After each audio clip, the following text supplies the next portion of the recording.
But instead, get it in the name of the Indian party, pay, it's looked upon as a current account transaction. That is what I believe is a better course rather than to directly do it in the name of the foreign party. What is I think this is only talking about the capital. It's not talking about the. So I'm only right now restricting myself to the question. The question is talking about bills from consultants. Whether remittance can be made to third party, say consultants or incorporation. Some countries' regulation requires contribution towards bank balance. That means for the new company you have to put bank balance. Then only they'll give you. So the bank balance will belong to the company. That's not going to belong to my subsidiary. The presence or absence of invoice will not change anything. The way I look at it. The way I look at it is you are contributing to the capital. The capital is going before the company is being incorporated. As a procedure, instead of the company's bank account, it is going into somebody else's bank account for the time being.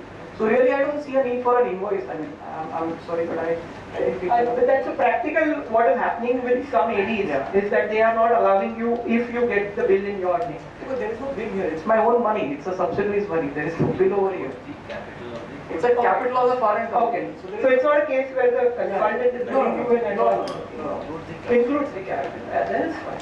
Yeah. So I think I don't see an issue here. It's a purely, and again, as I said, different banks have different set of requirement, rules and regulations. That's fine. But by and large, it's happening. You have so many Dubai companies that have stopped counting. But if there are more, Indian companies in Dubai than Indians.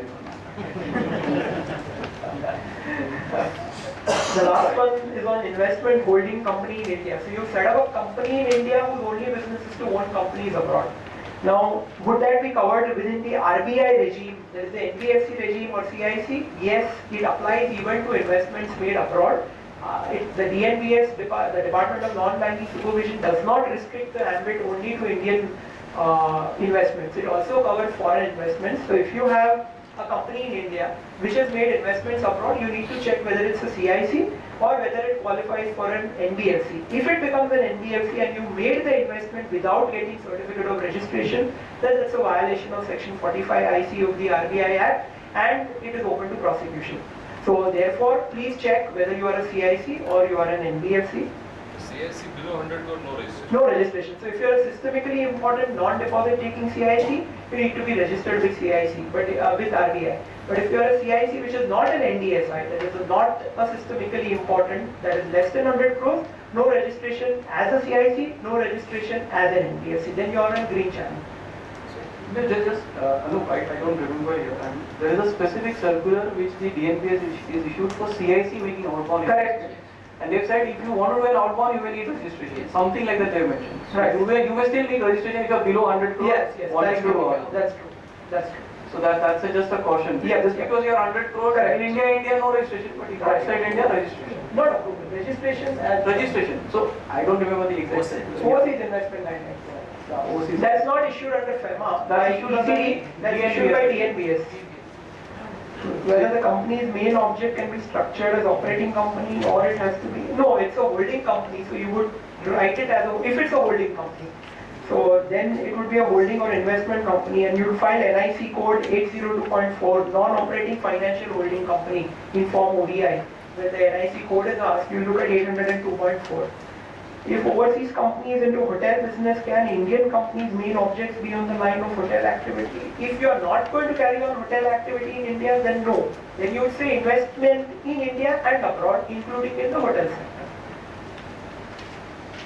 Next, we look at chapter 8.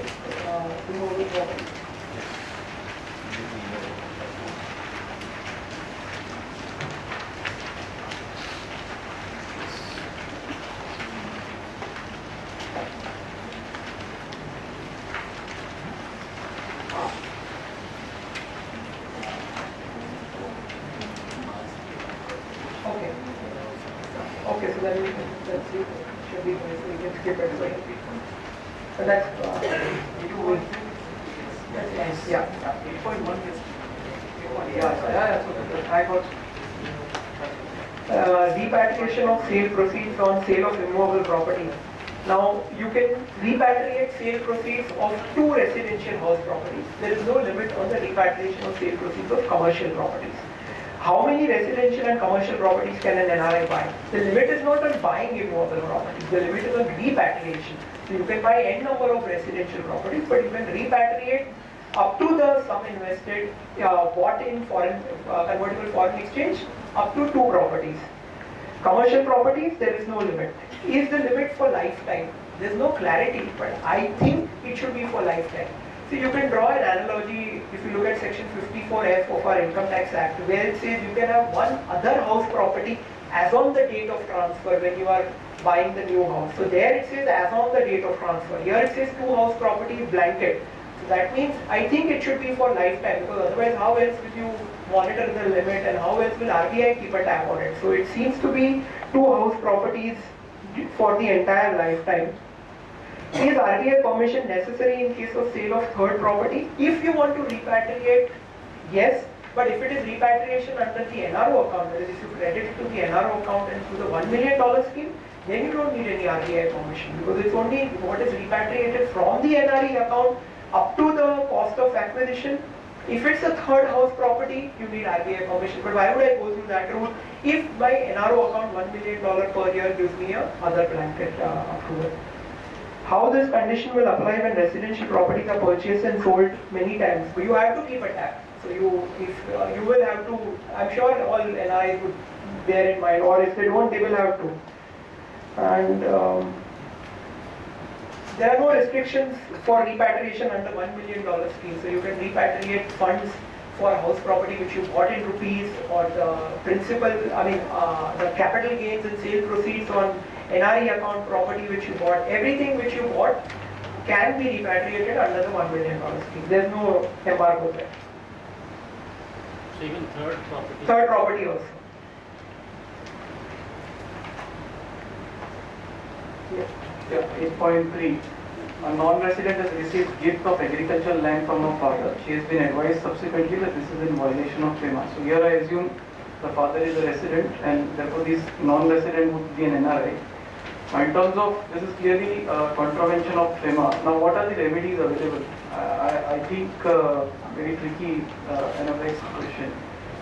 I think first, whenever there is a contravention of FEMA, the first thing that an individual should do is try and stop that contravention in whichever way it can. So I would perhaps believe that the daughter should gift it back to the father, because that way the contravention at least stops. And then apply afresh to RBI that look, this has happened in evidently, we really need to do this gift, and then seek an approval. And if the past is treated as a contravention, then even compounding may involve. But really, I think the fundamental rule is the moment you come across any non-compliance, the first step you should take is stop the contravention before you try and do anything, if possible. Because a continuing contravention is looked upon far more seriously. And therefore, at least, I don't know, there may be again divergent views here in the room. But at least I believe that, yes, if you realize you did something and you can unwind that, please unwind. And then go again, whatever you want to do, whichever way, seek approval, say this has happened if you want to be more transparent. So that would be the remedies available. Try and apply to RBI. I'm not sure whether the RBI will agree. Eventually, this may go to her only on inheritance. It may perhaps not go. But there can be cases where the father is like very old, he's on the deathbed. I don't know what are the reasons. There have been various cases where RBI, I'm not sure whether but I know that there are various cases that went to RBI for different reasons, where in the lifetime of the father, for certain reasons, certain relaxations were sought. So it all depends on, again, what is the circumstances and the dire need of this gift to be there as of today. Unless the father is on a deathbed, he wants certain things to be sailed through while he's alive, doesn't want things to happen after his inheritance, where it would become trickier vis-a-vis the family. So if you have some reason, go and make an application to RBI. 8.4, can a foreign citizen who is a person resident in India acquire immovable property? If he is a person resident in India as per section 2, then yes, he can buy immovable property. FEMA is not concerned with citizenship. That was a restriction under FERA. Under FERA, even if you were a resident of India, you could not buy immovable property. The FAQs also have a similar answer. Only thing you need to check is whether he is a person resident in India. There is only one exception under FEMA where citizenship comes into play. That's Regulation 4 of the Immovable Property Regulations. Transfer of agricultural land or farmhouse by a person resident outside India by way of a gift. He can do so only to a person resident in India who is a citizen of India. That's the only place in FEMA where you would look up and come across the term citizenship.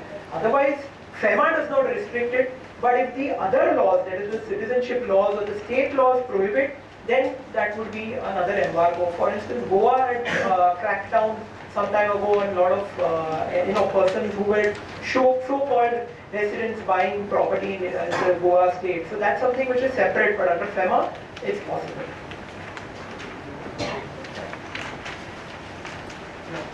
8.5, foreign company permitted to acquire an office on lease not exceeding 5 years, usually a deposit has to be given. Is this considered a permitted current account transaction? Well, it's again a little vexed question. It depends on what is the period of the deposit. But if the period of the deposit is fairly long, and the way I see it is more than 6 months, or there is one school of thought, irrespective of the deposit period, a deposit is a capital account transaction. Then, therefore, while you are allowed to take a office on lease, the view is giving on deposit may not be permissible. Does you require? I think most of these people, the way they structure this arrangement is they take the rent in advance, 5 months, 6 months, and that's how they consume the rent. Typically, whatever I have seen is that I've never seen a deposit vis-a-vis a foreign company, vis-a-vis a landlord or whatever. They take a rent in advance, and that's being consumed over a 6 months period or whatever. But the larger question that needs to be answered is, if you're paying a deposit, you're taking a property, are you non-complying with the setting up of a place of business in India regulation? Because typically while this is there, this sort of does not match, because if there is a foreign company who is setting up a place of business in India, then it needs to seek a prior approval of the RBI. So you are allowed to then operate either in the form of a LO, PO or PO. So I don't know where you may succeed in getting this on lease, but eventually whether you will be able to do something with this lease is a question mark, the way I see it. So unless you just come here for some exploration or something, it's a very short-term trip. You may not be able to do this for a very long time, because you will definitely fall foul of the foreign exchange regulation. 8.6, person working in India sells the property, no approval required for selling as he is still an Indian resident, that's correct. However, for remittance, only LRS is available to him, and if he wants to remit more than 75,000, he can apply to RBI for making an excess remittance. Whether he gets it or not is another question. But the person leaves India and becomes a non-resident. Now, what can he do? So then he has the $1 million route available under the NRO account. So that then LRS ceases to be applicable to him and he goes under the NRO. Can't he go for the renewable property and say that it is completely two properties they are all there? But that is provided he bought it in convertible foreign exchange. He never bought it in convertible foreign exchange.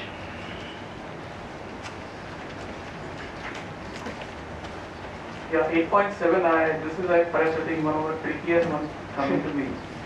Settling properties other than agricultural land in a family trust, settler irrevocably settling where beneficiaries are NRI. Will it require any intimation to RBI? And if you are only asking about intimation, the answer is no. Whether you want to do it or not, that's a separate issue. So again, as I said, this is perhaps. So friends, I think jokes apart, the whole issue about trust, whether it is a resident in India or a person resident outside India, how do you determine it? Definitely a trust falls within the ambit of person under section 2U. But how do you determine the residential status of a trust and what are the tests for the same? This is not covered in 2B.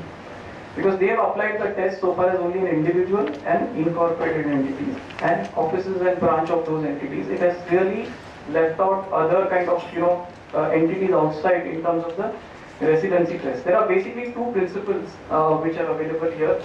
One is you look at the control and management and the formation of the trust. If everything is in India, if the trustee is in India, then one school of thought suggests that the trust is an Indian trust and it's an Indian resident trust. The second school of thought is that whether the trust status should depend upon how the beneficiaries are, where the beneficiaries are. Now, friends, this is saying that trust is determinate and indeterminate. It is not talking about a discretionary trust. That means the trustees, perhaps these are the only beneficiaries. So the NRIs are the only beneficiaries over here. And therefore, to a certain extent, this is, if it is taken that the trust is a separate entity, and therefore to a certain extent whether resident or a non-resident, it's a separate entity and it's a non-resident. So for example, if the trust, you go the residential status of the trust as that of the trustee, then it will be a resident to resident gift. Okay? And when the trust distributes to the NRI, that time you will have to again do the testing vis-a-vis the NRI. But if you take a view that the trust is a non-resident and it is separate from the NRI, then this will perhaps need approval of the RBI. So that's the way, at least how I look at it. That if you'll have to break it up in that sense, because the general permission that is available for NRIs vis-a-vis certain gift that cannot extend to a trust in that classic sense. So Paresh, I don't know, does this answer your questions and all the queries, or is there something more to it? No, there are no more questions. Okay, great. And I would tend to agree with him that it would be taking a little bit of an aggressive view to do it on an automatic route. We have applied under FERA and under FEMA and received permissions for setting up discretionary as well as specific trusts where only NRI beneficiaries are there. And we have also stated that we intend to get immovable property in it. So I think it's a better course to apply to RBI and do it rather than just intimate. So I think intimation should be avoided and rather do it through application for it, because there's no clarity at all on how would a CGM look at whether a trust is a resident or a non-resident. Can a resident be a beneficiary of foreign trust? Well, under how would he be? So it's also a question of how he became the beneficiary. If somebody created it and you don't have an inkling of that, then yes. Settler created an identity. But if you look at most of the cases of the BVI cases which are going on, then you've given your passport ID and you've given everything, then it's you who have gone and done it. So that's a violation of FEMA. So if somebody, you have an benevolent uncle living in somewhere who's done it for you and you're one of the fortunate few, yes you can. But otherwise if you're like me, then there's no one, then yes you cannot. So I would agree with Anup. See, the whole idea is when you became a beneficiary, you can receive a gift under FEMA as well. You can receive a gift from a non-resident. And the gift can be a interest in a trust, which could be discretionary, non-discretionary, determinate, non-determinate. When the distribution happens, you will have an obligation to bring that asset back to India.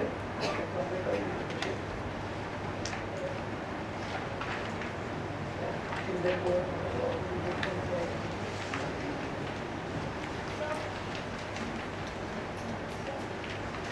just said that the distribution happens to bring the asset back to India. Yes. And offshore. So if I'm acquiring any immovable property, if there was immovable property in the offshore trust, on distribution if I'm acquiring that, does it mean that I have to actually transfer that property and get the proceeds, or I can hold it? So you'll have to apply to RBI to hold it, because there is no general permission to hold that property. So you'll have to you can acquire it, and to hold it, you'll have to apply to RBI.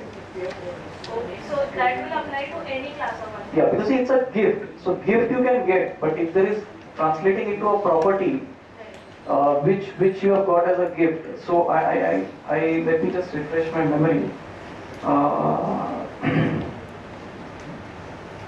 Because we have enough examples as such also in the public domain where people have got gift.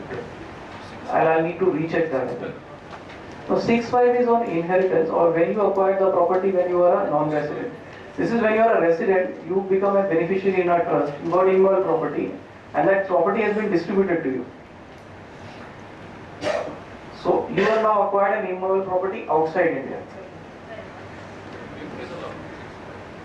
6.5 will not allow that.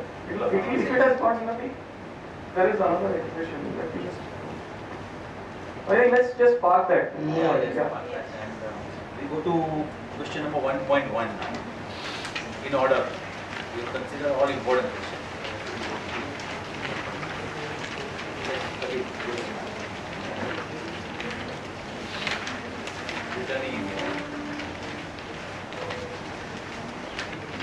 Okay, good. This was the one I prepared the most because it was first on my list. I think it was, that thing that I'd never heard. So friends, earlier this is a situation which is covered under section 6(4) of FEMA, and the section says that person resident in India can hold, own, transfer or invest foreign currency, foreign security, immovable property outside India, acquired, held or owned when he was a person resident outside India or inherited from person resident outside India. Now when this word invest was initially not there in the statute, and it was introduced by RBI circular number 37 of 19th October 2011, and that circular made it very clear that you can after transfer, so you can not only hold those properties, you can transfer the properties, but even make further investment. Indirectly, that circular also says that if you earn any income out of those assets, even that can be retained outside India. So of course, that circular is not very happily worded. So the view as of now and the intention is that, look, if you have acquired, if you are returning India, you can actually own all of the assets outside India. You can transfer those assets, and even income on those assets you can continue to hold outside India. There is no need to bring it back to India. There is no approval that is required in India from that angle. The second question is, what is the most tax efficient way of doing it? I think we should push this to some international tax conference and answer it. Okay, 1.2. So you have a person who has been coming to India for more than 182 days in each year, but he does not have intention to reside here. So even though he is covered by the larger condition of 182 days in preceding financial year, he does not have intention to permanently reside in India. Hence, he would be covered by the exception and would be a person resident outside India. However, having said that, it's a matter of fact and conduct, and just making a bold statement that I don't have intention to reside in India would not be enough. There have been enough cases of FERA where certain very well-known industrialists have just said that I don't have intention to reside in India, but actually is carrying on day-to-day operations of the company in India. So if you can demonstrate your intention by conduct, and this is what this question presupposes, that he is demonstrating that he has no business operations in India, he has business operations abroad, he has a house abroad, he has everything abroad.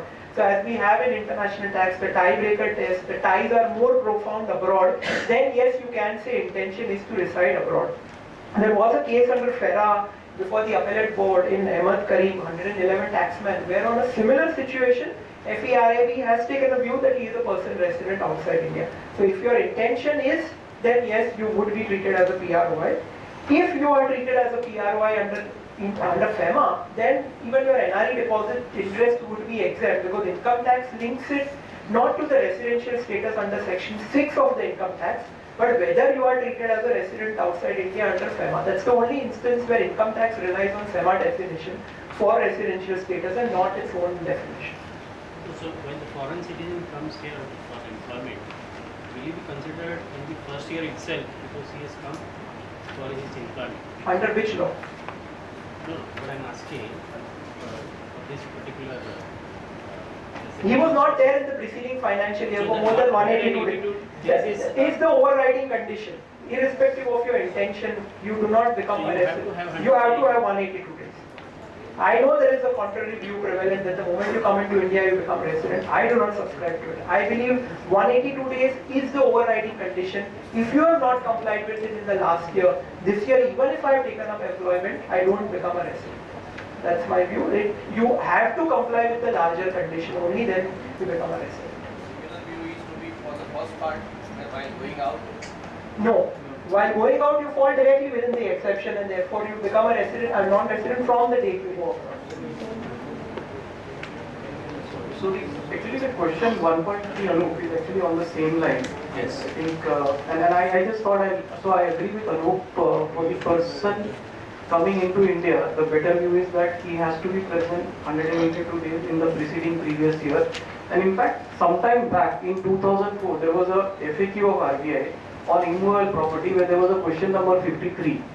If those of you who may have an old manual, you may check. There is this question number 53, specifically RBI has acknowledged that 182 days condition will apply, and only on the next year, the person will become a resident.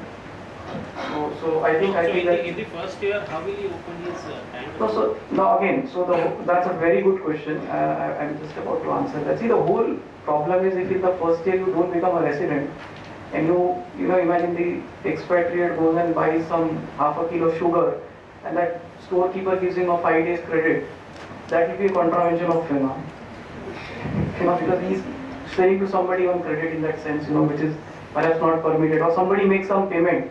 His servant has made payment on his behalf to somebody. Imagine some collection is happening in the society, servant pays $100 and recovers. It is actually violation of FEMA. So the whole idea is, while the law is actually, deemed to have been worded in that manner, it actually defeats the purpose if you don't make him a resident. And in my view, when you actually choose to make him a resident, if you don't do anything ultra vires, like acquire involved property or go and there is nobody who will impose and say, why you have not treated him non-resident. You try and be as normal as possible, everything will go well. So you can't strike a rubber band at both ends, the way it is.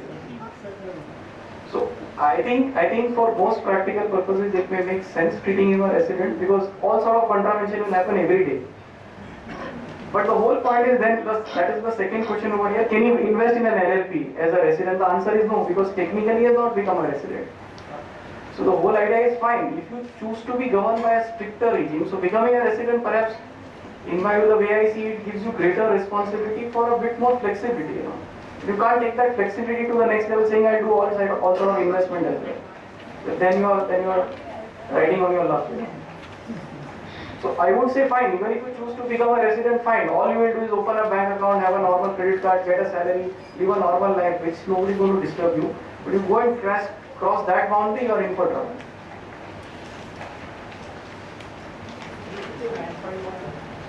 Two point one. No, we are going in order.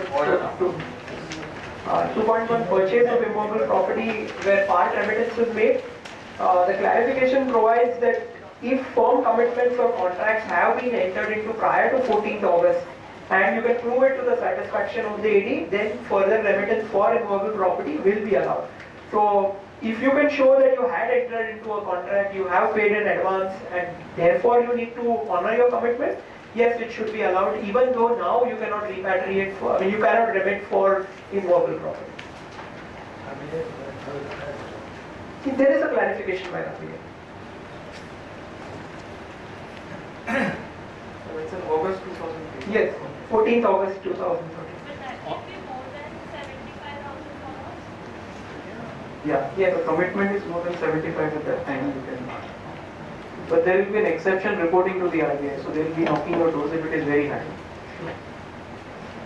Alright, so question number On the 2. previous question, whether the bank will open an account for the foreign citizen who has come for employment here? Yes, they will open. What is that? NRO account he will open or regular savings? It's a regular account. The bank can open the account. So I think the bankers are going by your declaration the way I see it, but no, they are not getting into the legalities of it. They will take a declaration, depending on which way you declare, they will open. They will not get into interpretation. That's most of the bankers are doing, that's what I believe. And if they open an NRO, then the next year you'll have to convert it into resident rupee account. Yeah, because that's what I'm saying. See, the unfortunately, while the definition is the other way around, the benefits of the second intent, that's why RBI perhaps has been also merrily silent, because unless it sees a grave case, it's not wanting to take any action, because ultimately what will you achieve by becoming a resident? You will just live a more peaceful life. If you do anything more than that as a resident, then definitely you are in trouble in the first year. And again, I have my doubts, the word residing and physical presence are the same. I have my doubts. So, maybe I will not get into that, but it uses the word resides. And resides and physical presence, unlike in income tax, are two different things. You may be physically present, but you may not be residing. So again, there is a little bit of grey area. So I won't get into it because of shortage of time. Okay, let me go to my question then, 2.2. So, LRS, liberalized remittance scheme. I hope we'll be liberalized from all these queries someday. So friends, I think again here the question is a bit confusing, because again it is going into listed and unlisted. Where is the fundamental difference between LRS and ODIs? Are you doing a portfolio investment or are you doing a strategic investment? And if you are doing a portfolio investment, then you will always be under LRS, you will never be under ODI. And under LRS, you can be under listed company shares or unlisted company shares, and that is fairly clear by the RBI circular. The circular is I think 32, 4th September 2013. The FAQ are quite clear, question 14, that the LRS can be used for both listed as well as unlisted shares. But the fundamental question is, the unlisted shares should be portfolio investment. Now when you take off 40%, 50%, 60% stake, it is very difficult to argue that it's a portfolio investment, therefore under LRS, and therefore you have to mandatorily, because of the very nature of the investment, take it under the ODI route. So in my view, it is not that the pendulum will swing based on listed or unlisted. The pendulum will swing based on whether it's a portfolio or whether it's a strategic investment. And typically, portfolio investment